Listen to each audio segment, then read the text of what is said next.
Assalamualaikum warahmatullahi wabarakatuh. Selamat pagi teman-teman, apa kabarnya? Kami berdoa semoga teman-teman semua selalu dalam keadaan sehat, berbahagia, dan bersemangat untuk mencapai apapun yang menjadi cita-cita teman-teman semuanya. Halo, ketemu lagi. Kami dari Excelis Cipta Indonesia ingin berbagi tentang hal melayani pelanggan, masih dengan tema besar melayani dengan hati. Kali ini kita fokus membahas tentang bagaimana kita mengenal pelanggan. Sebuah pernyataan indah dari Mahatma Gandhi. A customer is the most important visitor on our premises. He's not dependent on us, we are dependent on him. He's not an interruption in our work, he's the purpose of it. He's not an outsider in our business, he's part of it. We are not doing him a favor by serving him. He's doing us a favor by giving us an opportunity to do so. Sangat jelas apa yang menjadi pesan Mahatma Gandhi, bahwa pelanggan adalah hal yang sangat penting bagi kita, sehingga kita perlu memberikan pengalaman terbaik saat pelanggan berinteraksi dengan kita. Kehadiran pelanggan bukan mengganggu kita, malah sebaliknya, yaitu memberikan kesempatan bagi kita untuk terus bertumbuh. Nah, tumbuh dalam aspek apa? Keduanya tentu, secara bisnis perusahaan dan secara pribadi, yaitu diri kita bersama tim. Salah satu cara yang bisa memberikan semangat kepada kita untuk selalu melayani pelanggan dengan kualitas terbaik adalah memahami definisi pelanggan itu sendiri. Siapa pelanggan sesungguhnya bagi kita? Nah, untuk semakin yakin, kami akan mencoba menyajikan satu definisi lain yang mudah-mudahan bermanfaat, ya.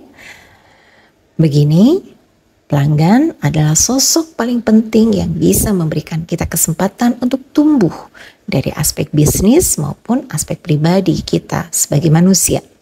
Dari aspek bisnis, pelanggan tentu akan merasa nyaman dan senang jika kita layani dengan baik. Ya, dari aspek kemanusiaan, kita bisa memberikan kualitas pelayanan yang terbaik tersebut. Nah, dari proses itulah saat kita melayani, kita akan belajar banyak. Ya, kita belajar, berlatih bagaimana bersikap sopan, santun, sabar, peduli, jujur, adil, berkorban, memahami dalam situasi apapun. Nah, kebiasaan-kebiasaan baik tersebut tentu akan pada akhirnya menjadikan kita semakin kokoh untuk menjadi manusia yang selalu mampu memberikan yang terbaik untuk orang lain dan bukan sebaliknya. Nah, itulah definisi yang agak panjang ya, tapi mudah-mudahan bisa menjadi bahan renungan agar kehadiran pelanggan benar-benar dapat kita maknai sebagai suatu kesempatan yang positif. Saya menyadari bahwa tidak mudah untuk kita secara stabil memiliki paradigma yang positif, tindakan yang positif, emosi yang positif saat kita melayani pelanggan. Namun kita bisa coba beberapa tips berikut ya. Ada 4 tips, dan yang pertama saya mengawali dengan kesadaran diri atau self-awareness. Kita sadar posisi kita saat di perusahaan, saat di depan pelanggan, siapa diri kita, ya. Nah, siapa kita nih sebenarnya di sana? Kita bekerja, kita mendapatkan imbalan. Salah satu tugas yang terpenting adalah melayani pelanggan dengan cara yang terbaik. Nah, dengan itu kita selalu punya kesadaran. Dan akhirnya kita punya mindset yang selalu tepat. Pelanggan membutuhkan kita, kita juga membutuhkan mereka. Dan hak serta kewajiban kita adalah membantunya. Tidak ada pilihan yang lain, teman-teman semua.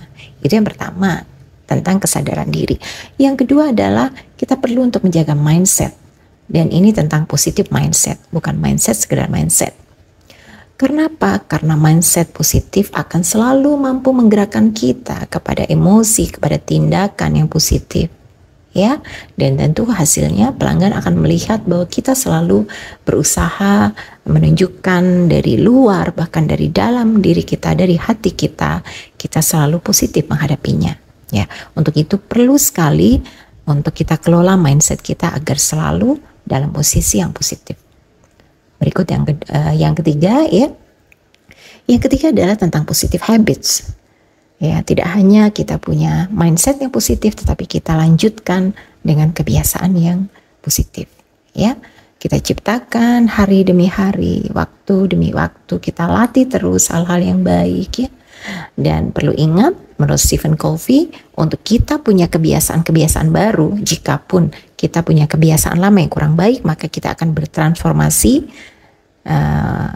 ke arah kebiasaan yang baik. Kita perlu 3 hal. Yang pertama, kita perlu ingin dulu, kita perlu motivasi kita dulu, diri kita dulu mau nih ya, saya mau untuk mengubah kebiasaan ini menjadi lebih positif. Lalu yang kedua, kita punya pengetahuan, kita cari, kita gali terus ya, kita dalami pengetahuan-pengetahuan bagaimana kita selalu bersikap baik, punya prinsip yang baik, menegakkan prinsip tersebut, melayani dengan ramah tulus kepada pelanggan ya.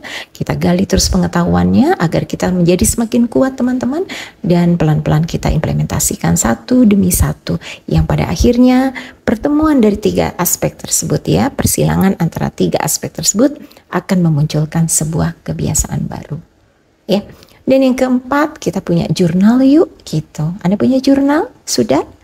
Jurnalnya tentang apa? Tentu catatan perkembangan diri kita ya. Bagaimana kita di masa lalu dan kita ambil pelajaran darinya. Dan saat ini bagaimana diri kita kira-kira ya teman-teman semuanya. Lalu apa yang ingin kita tuju ya. Nah begitu teman-teman, ke arah mana nih ke depan yang akan kita tuju dalam konteks melayani pelanggan. Apakah kita hanya ingin bibir kita saja yang menunjukkan, raut wajah kita saja? Tidak, tentu. Kita perlu memunculkan pelayanan itu dari dasar hati yang paling dalam, dengan ketulusan, sekali lagi saya ulang-ulang, kejujuran, kepedulian, pemahaman, pengorbanan, ya, keadilan semua. Nah, dengan jurnal itu kita bisa mengevaluasi diri kita tanpa kita perlu menunggu evaluasi dari orang lain. Untuk apa? Ya nggak usah dievaluasi deh dari online, kita sadar aja sendiri. Ya, apa yang telah kita lakukan sih, sekarang kita itu gimana sih, kita mau kemana, sehingga kita bisa terus melakukan perbaikan-perbaikan yang kita butuhkan. Selamat mencoba. Wassalamualaikum warahmatullahi wabarakatuh.